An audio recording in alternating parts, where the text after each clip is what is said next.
Welcome to Seeds of Change. My name is James Satcher. If you read through Matthew, Mark, and Luke and John, the Gospels, you see an amazing standard that Jesus set for his disciples and for those who would come after them and believe in his name. He doesn't just say, well, do the best you can and try to get by.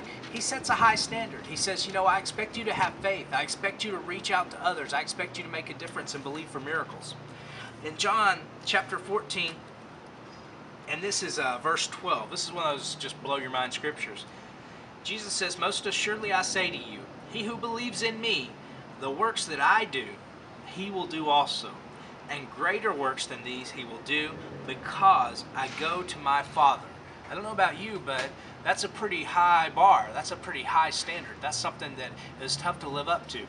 And, if you didn't cast out a demon last week, or heal a blind eye, or have someone with a withered hand and tell them to put it out and it was completely made whole, if you didn't experience that last week or in the last couple of weeks in your life and in your ministry, then you may be thinking, well, how in the world am I supposed to do greater things than what Jesus did?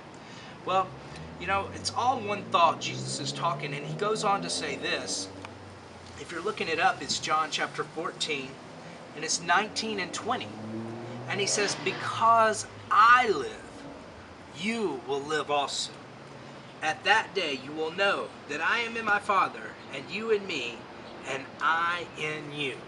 See, he's making the point here. He's saying the way that you can do amazing things, the way that you can change people's lives around you with my power, is if you stay connected to me.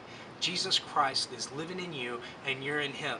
I heard a preacher describe it. It's like having a big, jello blob around you. And everywhere you go, you start to touch something and the blob hits first. That's the way it is. You're inside Jesus and Jesus is inside of you. I know that's a funny picture, but just think and say it. Just go ahead and say, today, everywhere I go, Jesus is going there too.